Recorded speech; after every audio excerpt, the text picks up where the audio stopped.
Assalamualaikum warahmatullahi wabarakatuh. Selamat siang semuanya. Perkenalkan, nama saya Susi. Di sini saya akan menjelaskan materi ekonomi modul 9 unit 1 dengan tema pembangunan ekonomi. Yang pertama adalah pengertian APBN. APBN adalah suatu daftar yang memuat rincian pendapatan dan pengeluaran pemerintah pusat dalam jangka waktu 1 tahun, dimulai dari tanggal 1 Januari sampai 31 Desember pada tahun tertentu. Misal, APBN di tahun 2022. Di situ nanti anggarannya dibuat mulai tanggal 1 Januari sampai 31 Desember pada tahun 2022 yang ditetapkan dengan undang-undang dan dilaksanakan secara terbuka dan bertanggung jawab untuk sebesar-besarnya demi kemakmuran rakyat. Selanjutnya adalah tujuan APBN. Yang pertama, meningkatkan koordinasi antar bagian dalam lingkungan pemerintah. Kedua, membantu pemerintah mencapai tujuan fiskal. Ketiga, memungkinkan pemerintah memenuhi prioritas belanja. Keempat, meningkatkan transparansi dan pertanggungjawaban pemerintah kepada DPR dan masyarakat luas. Selanjutnya adalah fungsi APBN. Pertama adalah fungsi alokasi. Dalam fungsi ini adalah memuat rincian penerimaan dan pengeluaran pemerintah. Kedua adalah fungsi distribusi. Diperoleh dari berbagai sumber penerimaan oleh pemerintah, kemudian didistribusikan kembali kepada masyarakat berupa subsidi, premi, dan dana pensiun. Selanjutnya adalah fungsi stabilisasi. Pelaksanaan APBN yang sesuai dengan alokasi yang telah ditentukan. Kemudian adalah komponen APBN. Dalam komponen APBN terdiri dari 1. Penerimaan dalam negeri. Penerimaan dalam negeri dapat berupa pajak dalam negeri dan pajak bumi bangunan.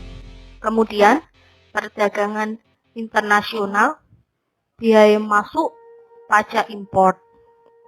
Selanjutnya adalah pengeluaran pemerintah daerah yang berupa dana bagi hasil, dana alokasi umum yang disingkat DAU, kemudian dana alokasi khusus yang dapat disingkat dengan DAK. Selanjutnya adalah hibah. Hibah itu merupakan pengeluaran pemerintah pusat atau belanja pegawai, belanja barang, belanja modal. Selanjutnya adalah surplus dan defisit.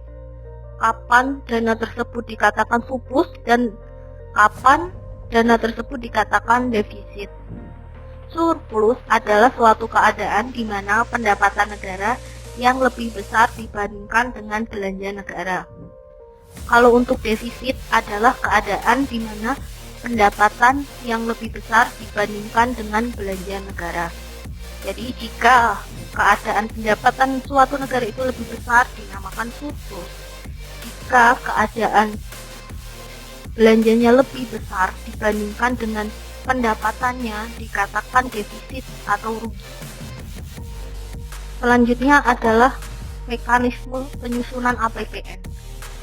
Yang pertama dimulai dari perencanaan, kemudian pembahasan, setelah pembahasan, pengawasan pelaksanaan, dan terakhir adalah pelaksanaan.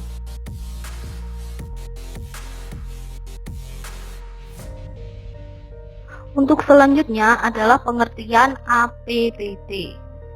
Yakni suatu rencana kerja pemerintah daerah yang mencakup seluruh penerimaan dan belanja atau pengeluaran pemerintah daerah baik provinsi ataupun kabupaten dalam rangka mencapai sasaran pembangunan dalam kurun waktu 1 tahun yang dinyatakan dalam satuan uang yang disetujui oleh DPRD. Fungsi APBN: 1. Ada otorisasi, kedua perencanaan, ketiga pengawasan, keempat adalah alokasi. Selanjutnya adalah komponen APBD. Pertama, ada pendapatan asli daerah, dana alokasi umum, dana alokasi khusus, dan dana desa. Selanjutnya adalah penerimaan pembiayaan daerah, berasal dari penerimaan asli daerah, dana perimbangan. Selanjutnya adalah belanja daerah. Ini dapat berupa belanja langsung dan belanja tidak langsung. Selanjutnya adalah mekanisme penyusunan APBD, dimulai dari pemerintah menyusun RAPBD atau rancangan APBD. Yang selanjutnya adalah pemerintah daerah mengajukan RAPBD kepada DPR untuk dibahas. Ketiga, DPRD membahas RAPBD bersama tim anggaran eksekutif. Selanjutnya, RAPBD yang telah disetujui oleh DPRD disahkan menjadi APBD untuk dilaksanakan. Terus di sini saya akan menjelaskan pengaruh APBD terhadap pembangunan. Pertama, memberikan pedoman bagi kegiatan pembangunan ekonomi di daerah. Kedua, alat perbaikan perekonomian. Ketiga, perubahan harga di daerah. Misalnya, dalam rangka meningkatkan PAD, pemerintah daerah menaikkan tarif berupa pungutan seperti tarif pendaftaran rumah sakit, tarif pengujian kendaraan bermotor, pajak hotel, pajak hiburan, dan pajak sarang burung walet. Keempat, tingkat produktivitas perusahaan. Kelima adalah tingkat pemerataan distribusi pendapatan. Saya kira materi hari ini cukup. Ada kurang lebihnya mohon maaf. Wassalamualaikum warahmatullahi wabarakatuh.